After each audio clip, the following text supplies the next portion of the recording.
Olá pessoal, tudo bem? A gente vai agora resolver a segunda questão do capítulo 7, né, de campo magnético. Lembrando que essa questão número 2 é a sequência da questão um. Então você tem que ter lido a questão um, ter tentado a questão um e assistido a solução que eu dei, né, da primeira questão. Então vamos lá ver a segunda. A agulha imantada do problema um também produz o campo magnético. Conforme será visto no capítulo 8, só difere do campo de um dipolo elétrico P pelas substituições. Onde era o P do campo elétrico, agora vai ser o M do magnético. E onde era esse ε0, vai ser agora 1 sobre μ0, né? Onde esse μ0 é uma constante, é chamada permeabilidade magnética do vácuo. E depois a gente vai ver também que esse ε0 e esse μ0 tem uma relação bem interessante na natureza, né? Consegue descobrir a velocidade da luz a partir dessas duas constantes universais.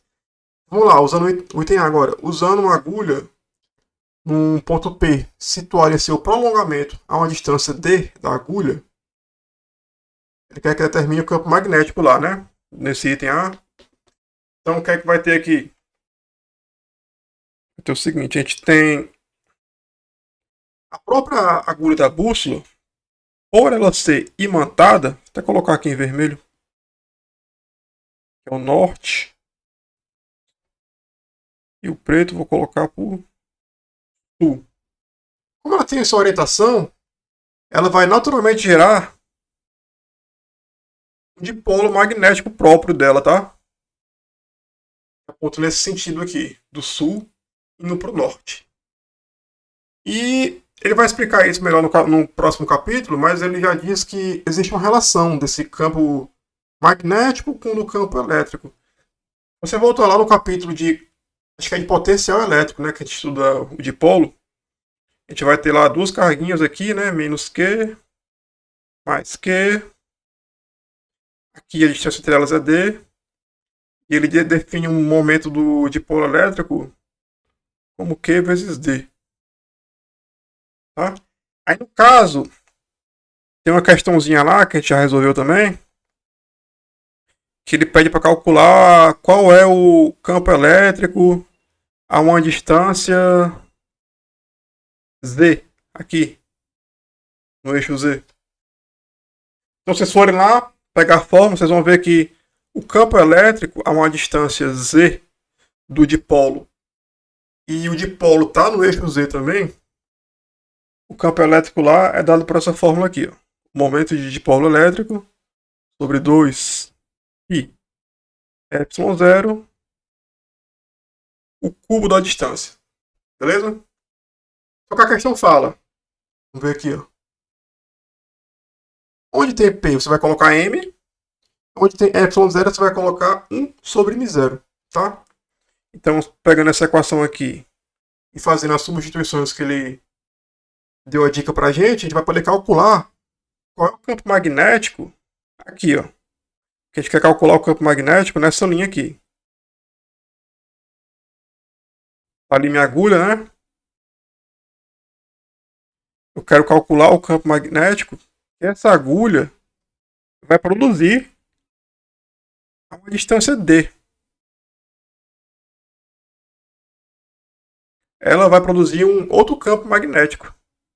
Só por essa agulha estar alinhada, ela produz um campo magnético, tá? Então eu vou substituir. Onde tem o campo elétrico E, eu vou colocar o campo magnético B. Onde tem o P, de momento de dipolo elétrico, vou colocar o M, de momento magnético do dipolo. Aí ali embaixo tem o ε0, né? Só que depois de onde tem o ε0, eu coloco o inverso do μ0. Então esse μ0 vai lá para cima, fica 2π sobre 1 sobre Z3, tá? Mas como ele quer uma distância D do dipolo, é só substituir o Z.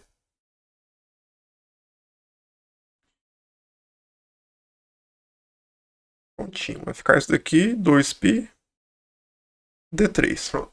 A distância D do dipolo na mesma linha do dipolo, o campo magnético que a agulha da bússola vai produzir é esse daqui, tá?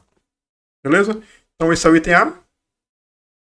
Basicamente é só para ir lá pegar a fórmula do dipolo elétrico e fazer essa relação. Que a gente vai entender melhor no próximo capítulo, né? E vamos para o item B. Agora suponha que com a agulha imobilizada numa direção horizontal perpendicular ao campo B0 da Terra, outra agulha imantada é trazida para um ponto P, que é definido na parte A, ou seja, colocada nessa distância D que a gente calculou. Determine um ângulo alfa entre a orientação de equilíbrio da segunda agulha e o campo B0, né, da Terra. Mostre que, medindo, pode-se determinar a razão do momento magnético M dividida pelo campo magnético da Terra, né?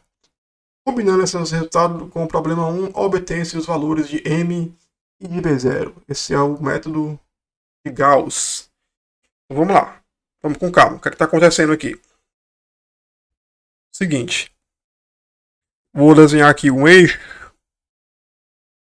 para a gente entender melhor o que é que está acontecendo. Será que dá para desenhar o eixo pontilhado? Não tem pontilhado, então beleza. Aqui. Então o que acontece? Tem essa agulha aqui que a gente usou na questão 1. Eu vou colocar ela aqui bem no início do eixo. Aqui ela, aqui é a parte norte, aqui é a parte sul. E essa agulha, ela vai produzir um campo magnético aqui, ó, a uma distância D. E qual o valor desse campo? Esse valor aqui que a gente calculou no item anterior. Então, nesse ponto aqui, vai ter um campo magnético B. O que eu vou fazer? Eu vou pegar outra agulha, outra bússola, e vou colocar nesse pontinho D aqui. Aí eu quero calcular qual é o que é que essa nova agulha vai sentir, certo? Aí no caso vai ter outro campo da Terra, que é o B0. E essa agulha, em vez de ficar oscilando entre o campo magnético da Terra, ela vai ser influenciada pela outra agulha. A outra agulha agora está gerando um campo magnético B. Então essa nova bússola, essa nova agulha da bússola, vai estar sujeita a dois campos magnéticos, né? Um na vertical, outro na horizontal. Então ela vai ficar ali sambando, né? Digamos assim. Opa. Vou pegar aqui. Então essa bússola ela vai ficar girando. Ela não vai se alinhar com o campo, não. Ela vai ficar entre eles, né? Quando a gente coloca a bússola só para pegar o campo magnético da Terra, ela gira um pouquinho com a frequência que a gente calculou e se alinha. Agora não. Agora tem outro campo magnético, né? Então ela vai se alinhar, por exemplo, nessa direção aqui. Vou chamar ela de... Ela vai ter um campo de dipolo M2 nessa direção aqui. E a questão fala que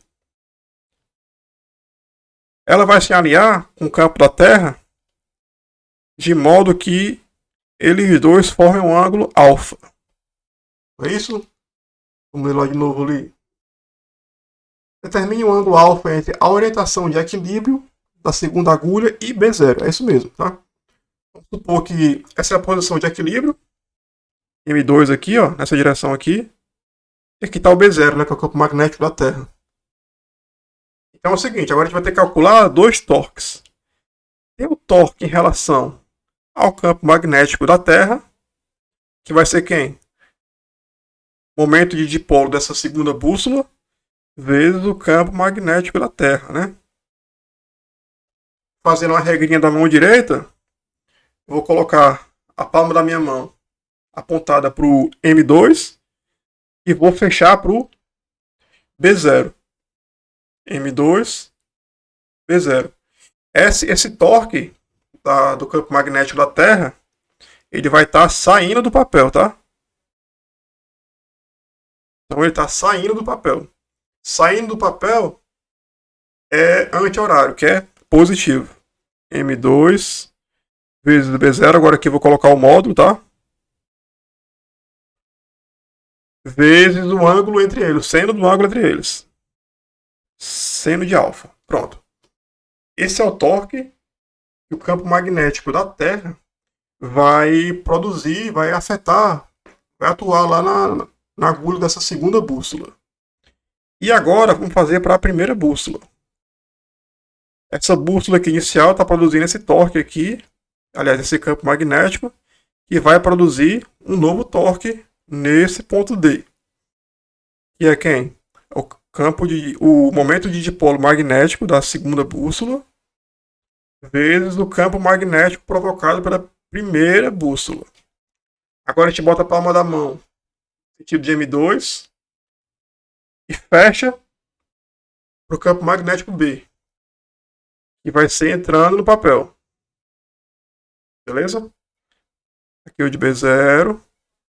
Aqui é o torque do B. Se está entrando, então é sentido horário. E sentido horário é negativo. M2, aqui o módulo. O torque de B. B. E qual é o ângulo entre M2 e B? O campo magnético B. É 90 menos alfa, né? Então é o seno de 90 menos alfa. Só que o seno de 90 menos alfa é igual ao cosseno de alfa. A questão diz que esse ângulo alfa é o ângulo que essa segunda agulha vai entrar em equilíbrio. Ora, se vai entrar em equilíbrio, é porque os torques vão se igualar. Vai ter um torque puxando para o sentido horário, outro para o anti-horário. Ou seja, tem um torque entrando, tem um torque saindo. Para estar em equilíbrio, o somatório desses torques tem que ser nulo, né? Vai ter duas fontes geradoras de campo magnético, a Terra e a primeira bússola. E esses campos tem que se cancelar, porque a agulha vai entrar em equilíbrio. Então a gente vai simplesmente igualar essa expressão aqui com essa expressão aqui.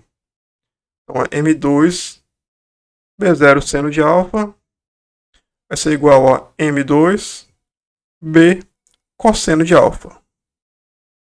M2 aqui vai cancelar.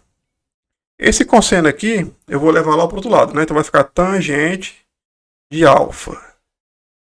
Só que, pessoal, quem que é B? O B é aquele carinha que a gente calculou lá no item A, certo? Vai ficar tangente μ0 m 2π d ao cubo. E tá faltando quem? O B0, né? Que estava aqui e passou pro lado de lá. Prontinho. Na situação de equilíbrio, vai se formar esse ângulo aí, cuja tangente de alfa é μ0, vezes o módulo do dipolo magnético, o dipolo da primeira bússola, tá? Sobre 2π d3 e B0, né? Que é o magnético da Terra. Aí aqui tem uma coisa interessante, né? Esse ângulo alfa aqui, eu posso medir. Eu chego lá com um equipamentozinho, um esquadre imerso. Isso aqui eu sei a constante. A distância de uma bússola para outra eu vou saber. Então eu consigo calcular, ó, essa razão aqui. O momento de dipolo da primeira bússola dividido pelo campo magnético da Terra, né? O módulo. Que era o que a questão pedia, né? Determine um ângulo alfa entre a rotação e equilíbrio da agulha e B0. Mostra que medindo pode-se determinar a razão M sobre B0, né? Combinando esse resultado com o do problema 1, obtém os valores de M e B0. Será que é verdade? Cadê a questão? Eu coloquei aqui em cima. Tá aqui a questão 1.